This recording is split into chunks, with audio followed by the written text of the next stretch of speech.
শুনছেন নীরব ভালোবাসার আগুন, লেখিকা সামিয়া ইসলাম আর কণ্ঠে আমি ছোঁয়া। নীরব ভালোবাসার আগুন, পর্ব 17। রেস্টুরেন্টের ভেতরটা ঝকঝকে আলোয় ভরা। কোনার একটা টেবিলে গোল হয়ে বসে আছে 4 জন: মিতালি, রূপা, মিষ্টি আর সারিনা। অনেকদিন পর সবাই একসাথে হয়েছে, তাই গল্পের শেষ নেই। ওয়েটার এসে অর্ডার নিয়ে গেল, আর শুরু হয়ে গেল তাদের আড্ডা। হঠাৎ সারিনা বলল, কালকে সুমাইয়া বাড়িতে আসবে। কথাটা শুনেই 3জনেই থমকে গেল। কি বললি? সত্যি? হুম। চাচু আর কাকিমণি ওদের সম্পর্কটা মেনে নিয়েছে, মূলত সামিয়ান ভাইয়ার জন্য। ভাইয়া অনেক বুঝাইছে, অনেক কথা বলছে। শেষে সবাই ভাবছে যা হবার তা তো হয়েই গেছে, এখন আর দূরে ঠেলে লাভ কি। তাই কালকে সুমাইয়া বাসায় আসতেছে। এক মুহূর্তেই টেবিল ভরে গেল চিৎকারে। সত্যি? আলহামদুলিল্লাহ, ইয়া আল্লাহ, ফাইনালি। রূপা তো প্রায় লাফ দিয়ে উঠে বলল, এটা তো পুরা সুপার নিউজ। মিষ্টি বলল, দোস্ত, তোর মুখ দেখেই বুঝতেছিলাম কিছু একটা ভালো খবর আছে। সারিনা এবার হেসে বলল, বিয়েটা তো ওরা নিজেরা করেছিল, তাই আবার অনুষ্ঠান করে সুন্দর করে বিয়ে দেবে। আমি এই খুশিতে কাল রাত থেকে নাচতেছি। রূপা ঠোঁট বাঁকিয়ে বলল, তুই কেন এত খুশি আমি জানি। মিষ্টি কৌতূহলী হয়ে বলল, কি জানোস বল না। রূপা নাটকীয় ভঙ্গিতে বলল, সুমাইয়ার বিয়ে হয়ে গেলে এরপর আসবে সারিনার পালা, তাই এখন থেকেই লাফাইতেছে বিয়ের খুশিতে। মিতালি হেসে বলল, আসলেই তো, আমি তো এইভাবে চিন্তাই করি নাই। মিষ্টি সঙ্গে সঙ্গে বলল, এই আগে নিজের ভাবটা ভাব, এমনও হতে পারে সারিনার আগে তুই এভান ভাইয়াকে বিয়ে করে বসে আছিস। এই কথা শুনে মিতালির গাল লাল হয়ে গেল। আরে চুপ কর তোরা। সারিনা চুপচাপ ওদের দিকে তাকিয়ে হাসছিল, কিন্তু হঠাৎ বুকের ভেতর কোথাও একটা শূন্যতা টের পেল সে। মনে হলো এত হাসির মাঝেও কিছু একটা নেই। রূপা খেয়াল করলো এবং বলল, কি হয়েছে তোর? সারিনা জোর করে হাসলো, আরে তেমন কিছু না, আমার আবার কি হবে। মিতালি এবার সিরিয়াস হয়ে বলল, ভাইয়ার সাথে কথা হয় তোর? সারিনা চোখ নামিয়ে বলল, না, হয় না। আর কেনই বা হবে, ওনার সাথে আমার কোনো সম্পর্ক নেই। কথাগুলো অভিমানী গলায় বের হলো। মেহেরানের সাথে সম্পর্কের কথা প্রথমে কাউকে না বললেও পরে সবাইকে বলেছিল সারিনা। ও এমনিতেই পেট পাতলা মানুষ, কিন্তু 2 মাস ধরে কথা হয় না, এইটা শুধু রূপাই জানে। মিতালি ধীরে বলল, আমি জানি তুই এখনো ভাইয়াকে ভালোবাসিস, একটু রাগ অভিমান সম্পর্কে হয়, তাই বলে কথা বলা বন্ধ করবি না, সম্পর্ক শেষ করবি না। হঠাৎ সারিনার রাগ উঠে গেল। সম্পর্ক ভাঙবো না তো কি করব? তোর ভাই একটা খারাপ মানুষ, আমি ওর কাছে তুচ্ছ মাত্র। কখনো নিজে থেকে কল দেয় নাই, মেসেজ দেয় নাই। যতক্ষণ আমি দিয়েছি ততক্ষণ সারাক্ষণ কাজের ব্যস্ততা দেখায়। কোনোদিন 2 ঘন্টা বসে কথা বলেছে মনে নাই। সম্পর্কটা একজনের টানলে হয় না, 2 দিক থেকেই টানতে হয়। আসলে তোর ভাই আমাকে কোনোদিন ভালোই বাসে নাই। সে বলেছে আমি নাকি তাকে বিরক্ত করি, তাই তার জীবন থেকে সরে আসলাম। কারো জীবনে বিরক্তিকর মানুষ হয়ে থাকতে চাই না। কথাগুলো বলতে বলতে চোখ ভিজে গেল, টেবিলের হাসি থেমে গেল। মিতালি ধীরে বলল, সবই তো ঠিক ছিল, তাহলে আবার কি হয়ে গেল তোদের মাঝে? আমাকে তো কিছুই বলিসনি। তখন রূপা ধীরে ধীরে একে একে সব বলল। সব শুনে মিতালি একদম অবাক। চুপ করে কিছুক্ষণ বসে থেকে বলল, আসলে আমি নিজেও জানি না আমার ভাই কি চায়, ওনার মেন্টালিটি কিছুই বুঝি না। 4জনই চুপ। রেস্টুরেন্টে তখন মিউজিক বাজছে, মানুষ হাসছে, খাবারের গন্ধ ভাসছে, কিন্তু ওই টেবিলটার উপর নেমে এলো এক অদ্ভুত নীরবতা। কিছুক্ষণ পর মিতালি হঠাৎ করে নিস্তব্ধতা ভেঙে বলল, আচ্ছা ঠিক আছে, তুই চিন্তা করিস না, আমি এভানের সাথে কথা বলবো, এন্ড ভাইয়াকে ক্লিয়ার করে বলতে বলবো উনি আসলে কি চায়। সারিনা সাথে সাথে মাথা তুলে বলল, না না, কিছু বলা লাগবে না, প্লিজ, কাউকে কিছু বলতে হবে না। রূপা ভ্রু কুচকে বলল, চুপ থাক তুই। তারপর মিতালির দিকে তাকিয়ে বলল, মিতালি যা বলছে একদম ঠিক বলছে, তুই একজনের জন্য দেবদাস হয়ে বসে থাকলে তো আর হবে না। মিষ্টি এবার চেয়ারে একটু সামনে ঝুঁকে এলো, তার চোখে দুষ্টু ঝিলিক। একটা প্ল্যান করলে কেমন হয়? 3জন একসাথে তাকালো ওর দিকে। কি প্ল্যান? মিষ্টি ধীরে ধীরে বলল, তুই কারোর সাথে প্রেম করার নাটক কর, শুধু মেহরান ভাইয়াকে বুঝাবি তুই নতুন একটা রিলেশনে গেছিস। তখন ওনার রিয়াকশন কেমন হয় দেখবি। যদি সত্যি ভালোবাসে তাহলে ঠিকই রিয়াক্ট করবে, আর যদি না করে তাহলে বুঝবি সব ফালতু ছিল। রূপা সঙ্গে সঙ্গে বলল, কথাটা ভুল বলিসনি। একটু থেমে আবার বলল, ছেলেরা যখন নিজের জিনিস অন্য কারো হতে দেখে তখনই আসল ফিলিংস বের হয়। মিতালিও মাথা নাড়ল, এক্স্যাক্টলি, একটু জেলাসি লাগলে আসল সত্য বের হবে। সারিনা চুপ, মনে হচ্ছে অনেক কিছু ভাবছে। আস্তে করে বলল, মানে কার সাথে নাটক করব? মিষ্টি হেসে বলল, এই তো লাইনে আসছিস। রূপা বলল, চিন্তা করিস না, ছেলে জোগাড় করা আমাদের কাছে 1 মিনিটের কাজ। এদের কথার মাঝেই ওয়েটার ট্রে হাতে টেবিলের পাশে এসে দাঁড়ালো। এক এক করে সাজিয়ে দিতে লাগলো গরম ধোয়া ওঠা chicken grill, cheesy pasta, beef কাচ্চি, ফ্রেঞ্চ ফ্রাই, সঙ্গে থাই স্যুপ আর ঠান্ডা অরেঞ্জ জুস। গরম মশলার ঘ্রাণে মুহূর্তেই পুরো টেবিলটা ভরে গেল। মিতালি হেসে বলল, আচ্ছা আগে খাই তারপর প্ল্যান করি, খালি পেটে ব্রেন কাজ করে না। রূপা চামচ তুলে বলল, এক্স্যাক্টলি, আগে খাবার সলভ করি তারপর লাইফের প্রবলেম। সবাই হেসে উঠল। খেতে খেতে আবার আগের কথাতেই ফিরে গেল তারা। মেহরান ভাইয়ার রিয়াকশন কেমন হতে পারে, কে প্রেমিক সাজবে, কিভাবে নাটকটা বিশ্বাসযোগ্য করা যায়, এসব নিয়ে তর্ক, হাসাহাসি, মজা চলতেই থাকলো। হঠাৎ মিষ্টি চারিদিকে তাকিয়ে বলল, এই সুমাইয়া থাকলে এখন সবচেয়ে বেশি ড্রামা করত। সাইনা থেমে গেল, হালকা একটা শূন্যতা নামলো টেবিলে। মিতালি আসতে বলল, ও থাকলে না এই চিকেন গ্রিলের অর্ধেক একাই শেষ করে ফেলতো। রূপা হেসে উঠল, আমাদের প্ল্যানের বদলে প্রেমের লেকচার দিত। সবাই হেসে উঠলেও হাসির ভেতরেই সুমাইয়াকে মিস করার একটা নরম অনুভূতি রয়ে গেল। খাওয়া দাওয়া শেষ করে বিল মিটিয়ে সবাই রেস্টুরেন্ট থেকে বের হলো। বাইরে সন্ধ্যার বাতাসে শহরটা নরম আলোয় ঝলমল করছিল। এক এক করে যে যার বাসার পথে রওনা দিল। মিষ্টি আর রূপা রিক্সা নিল, মিতালিও নিল। সাইনা একটু চুপচাপ দাঁড়িয়েছিল রাস্তার পাশে, এবং কিছুক্ষণের মধ্যেই সামিয়ান বাইক নিয়ে এলো। এরপর তারাও শেখ বাড়ির দিকে রওনা দিল। নরওয়েতে রাত যেন এক অন্য জগতের গল্প। শহরটা ঘুমিয়ে পড়লেও আলো নিভে যায় না কখনো। দূরের পাহাড়গুলোর গায়ে বরফ জমে নরম রূপালী আভা ছড়িয়ে আছে। আকাশ এত পরিষ্কার যে মনে হয় হাত বাড়ালেই তারাগুলো ছুঁয়ে ফেলা যাবে। ঠান্ডা বাতাস জানালার কাছে ধাক্কা দিয়ে হালকা কুয়াশার আস্তরণ ফেলে রাখছে। রাস্তার দুই পাশে ল্যাম্পপোস্টের হলুদ আলো বরফের উপর পড়ে চিকচিক করছে, যেন ছড়িয়ে থাকা ছোট ছোট হীরের টুকরো। দূরে ফিওর্ডের কালো পানিতে চাঁদের প্রতিচ্ছবি দুলছে। মাঝে মাঝে কোনো গাড়ি গেলে টায়ারের শব্দ নরম বরফে চাপা পড়ে যায়। সবকিছু এত শান্ত, এত নিস্তব্ধ, যেন পুরো পৃথিবী থেমে গেছে। এই নীরবতার মাঝেই এভান নিজের রুমে শুয়ে আছে। হিটারটা হালকা গরম ছড়াচ্ছে, জানালার পাশে সাদা পর্দা দুলছে। বিছানায় গা এলিয়ে দিলেও তার চোখে ঘুম নেই। ছাদের দিকে তাকিয়ে থাকতে থাকতে হঠাৎ করেই মিতালির কথা মনে পড়ে গেল। তখন এভান কল দিল। দুবার রিং হতেই কল রিসিভ। এভান একটু বিরক্ত সাজার ভান করে বলল, আমার রাতের ঘুম হারাম করে কি করেন আপনি? ওপাশ থেকে মিতালির নরম অলস গলা, এই তো কিছু না, শুয়ে আছি। এভান বলল, তাই নাকি? এত রাতে মেসেজ দিয়ে মানুষকে জাগিয়ে রেখে কিছু না? মিতালি বলল, আরে বাবা, কথা বলতে ইচ্ছা করছিল। এভানের ঠোঁটে দুষ্টু হাসি ফুটল। আপনার একটা বাচ্চা কালের পিক দেন তো।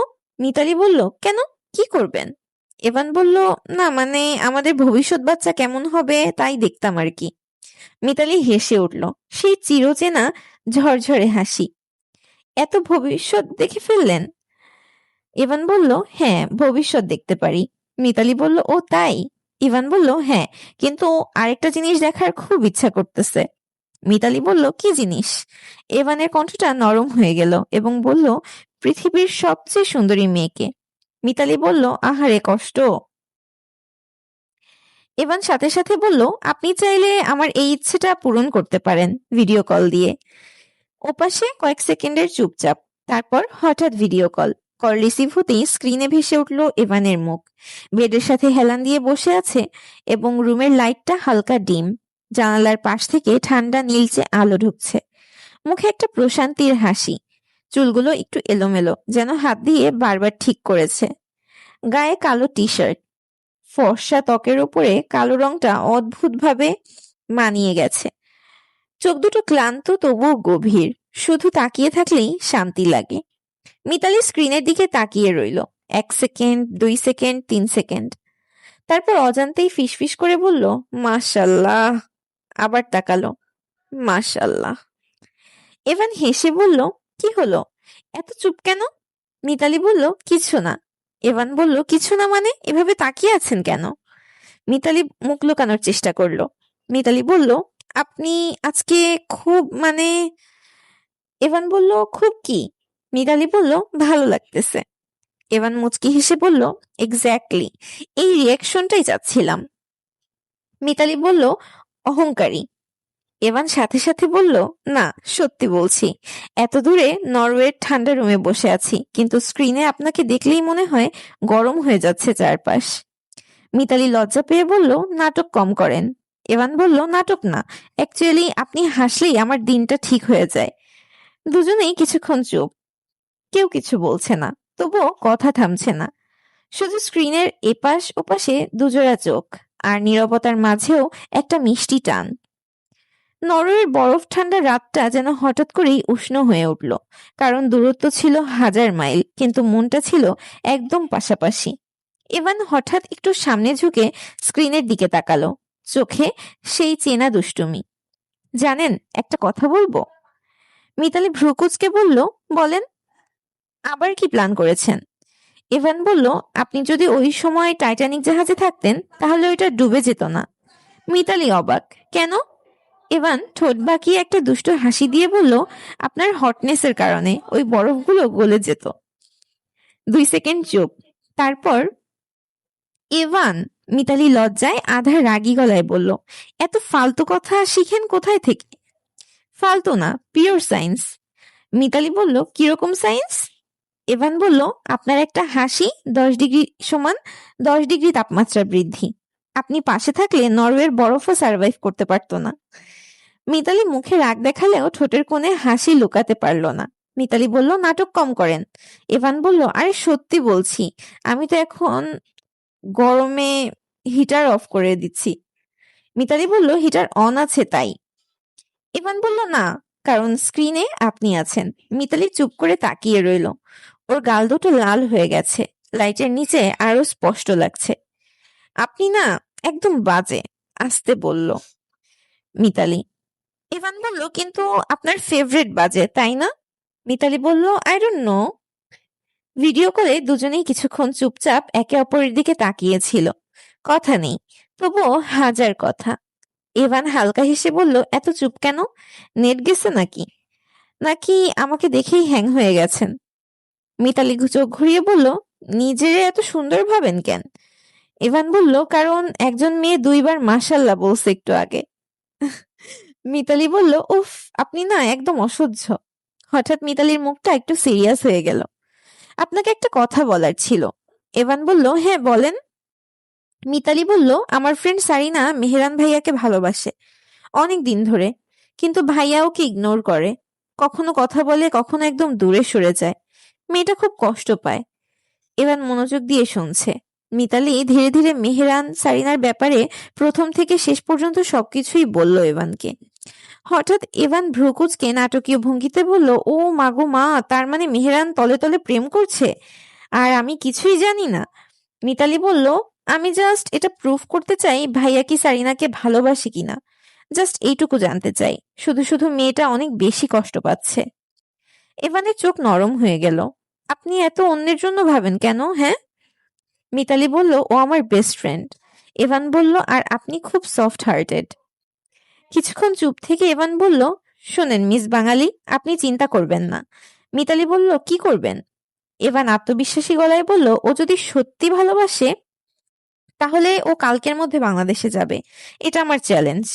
মিতালি বলল, এত কনফিডেন্স? এভান বলল, হ্যাঁ। মিতালি বলল, আপনার কথাই তো পুরো হিরো হিরো ভাব। এভান বলল, হিরো না, ভিলেন। মিতালি হেসে বলল, দেখি আপনার প্ল্যান কত কাজ করে। ইভান বলল, কাজ করবেই, কারণ একটা মেয়ের কান্না আমি টলারেট করতে পারি না, স্পেশালি যখন সে আপনার ফ্রেন্ড। মিতালি বলল, আর যদি না যায়? ইভান বলল, তাহলে আমি নিজে টিকিট কেটে পাঠিয়ে দিব। মিতালি বলল, বাহ, বড়লোকি দেখান। ইভান হাসি দিয়ে বলল, আরে future brother in law duty, duty তো পালন করতেই হবে। মিতালি বলল, কি? কে আপনার ব্রাদার ইন ল? ইভান বলল, মেহেরান তো আপনার ভাই, তাই না? ওই সূত্রে। দুজনেই একসাথে হেসে উঠল। হাসির শব্দে স্ক্রিন কাঁপছে। ইভান বলল, জানেন, আপনার সাথে কথা বলা মানে লাইফ এত কমপ্লিকেটেড না। এমন মনে হয়। মিতালি বলল, কেন? এভান বলল, কারণ আপনি থাকলে সব প্রবলেম ফানি হয়ে যায়। মিতালি নরম স্বরে বলল, আর আপনি থাকলে ভরসা পাই। এই একটা কথায় এভান থেমে গেল। তারপর আস্তে বলল, তাহলে পাশে থাকবো সব সময়। নরওয়ের রাতটা বাইরে বরফ জমে আছে, কিন্তু স্ক্রিনের এপাশ ওপাশ দুটো হৃদয় ধীরে ধীরে আরো কাছে চলে আসছে। মেহরান নিজের রুমে একা বসে আছে। রুমের লাইট জ্বালানো, কিন্তু তবুও অদ্ভুত অন্ধকার লাগছে। ল্যাপটপ খোলা সামনে, অফিসের কিছু ফাইল, স্ক্রিনে গ্রাফ, মেইল, রিপোর্ট সবকিছুই চলছে, শুধু মনটাই কাজ করছে না। কিবোর্ডে হাত রাখলেও টাইপ হচ্ছে না। বুকের ভেতর কেমন অস্থির অস্থির লাগছে। আজকাল অদ্ভুত একটা জিনিস হচ্ছে, ফ্রেজিয়া মেয়েটাকে বেশি মিস করে। কেন করে জানে না। নিজেকে নিজেই প্রশ্ন করে, সে কি সত্যি এতটা ইম্পর্টেন্ট, নাকি শুধু অভ্যাস? তার হাসি, রাগ, বকবক সবকিছু হঠাৎ করে মাথার ভেতর ঘুরপাক খেতে লাগলো। মেহরান বিরক্ত হয়ে চোখ বন্ধ করলো। ঠিক তখনই টিংটং কলিং বেল। সে নড়ল না, আবার বাজলো। তারপর আরো 2-3 বার। মেহরান বিরক্ত হয়ে বলল, কে আসছে আবার এই রাতে? দরজা খুলল না। কয়েক সেকেন্ড পর বাইরে থেকে পাসওয়ার্ড টিপে বাসায় ঢুকলো এভান। 2 সেকেন্ড পরই এভান সোজা মেহরানের রুমে ঢুকে পড়ল। মেহরান সোফায় বসে ল্যাপটপের দিকে তাকিয়ে আছে। চোখ তুলে তাকিয়ে বলল, কিরে, নিজের কি ঘর বাড়ি নাই? যখন তখন চলে আসিস। এভান হাঁপাতে হাঁপাতে বলল, রাখ শালা তোর আজাইরা কথা। এত ইম্পর্টেন্ট কথা একটা বলার জন্য এসেছি। মেহরান পাত্তাই দিল না, আবার স্ক্রিনে মন দিল। এভান বিরক্ত হয়ে হঠাৎ ল্যাপটপের শাটার নামিয়ে দিল। মেহরান চোখ কুঁচকে তাকালো। কি সমস্যা তোর? এভান গম্ভীর, তুই আগে আমার কথা মনোযোগ দিয়ে শোন। মেহরান কিছু না বলে আবার ল্যাপটপ অন করলো। এভান ঠান্ডা গলায় বলল, তোর বোন মিতালির একটা ফ্রেন্ড আছে না, নাম কি জানি? ও, সারিনা। নামটা শুনতেই মেহরানের হাত থেমে গেল। কিবোর্ডে আঙুল স্থির। ধীর চোখে তুলে ধীর চোখে চোখ তুলে তাকালো। ইভান ভিতরে ভিতরে হাসলো, কিন্তু মুখে কিছু বোঝালো না। বলল, ওই মেয়েটাকে আমি পছন্দ করি। ভাবছি সামনের মাসে তোর সাথে বাংলাদেশে গেলে নিজের মনের কথাটা বলবো। মেহরানের চোয়াল শক্ত হয়ে গেল, কিন্তু চুপ। এভান আবার বলল, দুর্ভাগ্যবশত শুনলাম মেয়েটা এখন অন্য একটা ছেলের সাথে রিলেশনে চলে গেছে, তাড়াতাড়ি নাকি বিয়েও করবে। এই কথাটা যেন সরাসরি বুকে গিয়ে লাগলো। মেহরানের শ্বাস ভারী হয়ে গেল। এভান ফোন বের করে বলল, দেখ, ওর আর একটা ছেলের পিক। স্ক্রিনে ছবি দেখালো, ছেলেটার মুখে ইমোজি বসানো। এভান নাটক করে বলল, প্লিজ ভাই, আমাকে হেল্প কর। বিশ্বাস করবি না, মেয়েটা এত সুন্দরী, এত কিউট। এত কথা শেষ করার আগেই মেহরানের ঘুষি সরাসরি এভানের নাকে। এভান তাল সামলাতে না পেরে 2 কদম পিছিয়ে দেয়ালে ধাক্কা খেল। রুমটা নিস্তব্ধ। মেহরানের চোখ লাল। সে গর্জে উঠল, খবরদার, আর একটা কথা যদি ওকে নিয়ে বলিস, তোকে এখানে জীবত পুঁতে ফেলবো। এভান চুপ। মেহরান আরো কাছে এসে বলল, ওর দিকে আজকের পর যদি তাকাস, আমি তোর চোখ তুলে ফেলবো। কণ্ঠে এমন রাগ যেন সত্যি করে ফেলবে। তারপর দরজা ঠাস করে খুলে বেরিয়ে গেল। পুরো রুম নিস্তব্ধ। কিছুক্ষণ এভান দেয়ালে হেলান দিয়ে দাঁড়িয়ে রইল, নাক ঘষে ব্যথা কমালো। তারপর মুচকি হাসলো, ফিসফিস করে বলল, জায়গা বরাবর লেগেছে ডিলটা। চোখে একরকম বিজয়ের ঝিলিক, কারণ সে বুঝে গেছে মেহরান শুধু কেয়ার করে না, সে পাগলের মতো ভালোবাসে। সারিনার কিছুই ভালো লাগছে না, সবকিছু অসহ্য লাগছে। জীবনটা কেমন যেন থেমে গেছে। আগে প্রতিদিন স্কুলে যেত, বন্ধুদের সাথে আড্ডা, হাসাহাসি, ঝগড়া, ক্লাস ফাঁকি, টিফিন ভাগাভাগি, মন খারাপ বলে কিছুই ছিল না। আর এখন স্কুল বন্ধ, সারাদিন বাসা, একটা ঘর, 4টা দেয়াল, আর একা একটা মানুষ। সবচেয়ে বেশি যে জিনিসটা কষ্ট দেয়, সুমাইয়া নেই, কেমন যেন ফাঁকা ফাঁকা লাগে। সন্ধ্যা প্রায় 7টা। রুমে বসে থাকতে থাকতে দম বন্ধ লাগছিল, তাই দরজা খুলে ধীরে ধীরে ড্রয়িং রুমে গেল। দেখলো সামিয়ান সোফায় বসে ফোনে কথা বলছে। সারিনা চুপচাপ গিয়ে একপাশে বসে পড়ল। কারোর সাথে কথা বলতে ইচ্ছা করছে না, শুধু বসে থাকতে ইচ্ছা করছে। সামিয়ান ফোন কেটে তার দিকে তাকালো। কিরে, তোর মুখটা এমন শুকনা লাগছে কেন? কিছু খাস নাই নাকি? সারিনা নিচের দিকে তাকিয়ে বলল, এমনি, কিছু হয় নাই। রুমে ভালো লাগছিল না, তাই এখানে আসলাম। সামিয়ান বুঝলো মন খারাপ। নরম গলায় বলল, মন খারাপ করিস না, কালকে সুমাইয়া চলে আসবে, তখন আবার তোরা বাসা মাথায় তুলবি। সারিনা সোফার উপর পা তুলে গুটিসুটি হয়ে বসে রইল। তারপর হঠাৎ বলল, ভাইয়া আমাকে বিয়ে দিয়ে দাও। সামিয়ান আশ্চর্য হয়ে থেকে বলল, কি বলবি আবার বল। সারিনা বলল, আমাকে বিয়ে দিয়ে দাও, একা একা ভালো লাগে না, বিয়ে করে জামাই নিয়ে বাচ্চা কাচ্চা নিয়ে সংসার করব। আমার তো বয়সও হয়ে গেছে। সামিয়ান কড়া গলায় বলল, একটা থাপ্পড় দিয়ে দাঁত ফেলে দিব। তোর বয়স কত রে? সারিনা সাথে সাথে বলল, 16। এখনো শুরু হয় নাই, কিন্তু হবে তো, আমি তো ছোট না। বিয়ে দিলে 2 দিন পর তোমার তোমারে মামা ডাক শোনামু। সামিয়ান থতমত খেয়ে মাথায় হাত দিল, মনে মনে বলল, কি কয় এই মেয়ে, আমি স্বপ্ন দেখতেছি বাবা হওয়ার আর ও বলতেছে মামা হওয়ার। এরপর আবার কড়া গলায় বলল, আর একটা কথা বললে কিন্তু সত্যি মারমু। সারিনা নাক ছিটকালো, এমন ভাবে বলতেছো মনে হচ্ছে যে কখনো বিয়ে দিবা না। সামিয়ান একটু থেমে নিচু গলায় বলল, না, তোকে এই ঘরেই রাখবো আমি সারা জীবন। এখন বোন হয়ে আছিস, কিছুদিন পর বউ হয়ে থাকবি। কথাটা নিজের মুখের ভেতরে বিড়বিড় করে বলল। এরপর নিজের রুমের দিকে হাঁটতে লাগলো। সারিনা কিছুই বুঝলো না, হঠাৎ দাঁড়িয়ে গলা ছেড়ে গান ধরলো, এবার বিয়া না দিলে মারমু যাইয়া গাঙ্গে, জামাই থাকলে সঙ্গে ভাইয়া শীত লাগে না অঙ্গে, ভাইয়া গো আমি ধরি তোমার পাও, এই শীতে চাচ্চুরে কইয়া বিয়ে দিয়ে দাও। সামিয়ান গান শুনে থমকে যায়। দরজার সামনে থেমে আগুন চোখে তাকাতেই সারিনা হিহি করে হেসে এক দৌড়ে নিজের রুমে দরজা লাগিয়ে দিল। হাঁপাতে হাঁপাতে বিছানায় বসে পড়ল। এইমাত্র কি কি বলল মনে করতেই নিজেই হেসে কুটি কুটি হচ্ছে। আসলে সব ইচ্ছে করেই করেছে, কয়েকদিন ধরে মনটা খুব খারাপ ছিল, তাই ভাইয়াকে খেপিয়ে একটু হাসতে চেয়েছে। অন্যদিকে দরজা দাঁড়িয়ে রোমানা শেখ পুরো দৃশ্যটা দেখছিল। মেয়েটার হাসি দেখে তার মুখে অজান্তে হাসি ফুটে উঠল। ধীরে ধীরে বলল, পাগলি মেয়ে একটা। তারপর নিঃশব্দে নিজের রুমে চলে এলো, বিছানায় গা এলিয়ে দিল। সারিনা হাসতে হাসতে পেট ব্যথা হয়ে গেছে, কিন্তু হাসিটা ধীরে ধীরে থেমে গেল। আবার সেই পুরনো শূন্যতা। সিলিং এর দিকে তাকিয়ে নিঃশ্বাস ফেলল। ধুর, এত খালি খালি লাগে কেন? ঠিক তখনই ট্রিং ট্রিং ফোন বেজে উঠল। স্ক্রিনে ভেসে উঠল মিতালি কলিং। সারিনার মুখে অজান্তেই হালকা হাসি ফুটে উঠল। কল রিসিভ করলো। সারিনা বলল, হ্যালো। ওপাশ থেকে মিতালির খিলখিল হাসি দিয়ে বলল, একটা গুড নিউজ আছে। সারিনা বলল, গুড নিউজ? তাড়াতাড়ি বল না। মিতালি বলল, আগে পিকটা দেখ, পাঠাইলাম মেসেজ নোটিফিকেশন। সারিনা ছবি ওপেন করতেই দেখতে পেল এভানের নাক লাল, ঠোঁট ফাটা, পাশে হালকা ব্যান্ডেজ। মনে হচ্ছে কেউ বেশ ভালোভাবেই ঘুষি মেরেছে। সারিনা আঁতকে উঠল, এই অবস্থা কেমনে হইল? মিতালি গর্ব মেশানো গলায় বলল, আমার প্রাণপ্রিয় ভাই আমার বয়ফ্রেন্ডে এমন বানাইছে। সারিনা বলল, কি, কেন? মিতালি এবার একটু সিরিয়াস হলো, আমি এভানকে তোর আর মেহরান ভাইয়ের ব্যাপারে সব বলছিলাম। ভাইয়া তোকে সত্যি ভালোবাসে কিনা কনফার্ম করতে চাইছিলাম, তাই ইচ্ছা করে সারিনার কথা তুলছে, অন্য ছেলের সাথে রিলেশনের কথা বলছে। সারিনা বলল, তারপর? মিতালি বলল, তারপর ভাইয়া কন্ট্রোল রাখতে পারে নাই, সরাসরি ঘুষি। কথাগুলো বলতে বলতে মিতালির মুখে মুচকি হাসি। জানোস, ওই মুহূর্তে ভাইয়াকে দেখলে তুই ভয় পেতি, একদম পসেসিভ, যেমন যেন কেউ তোর নামও নিতে পারবে না।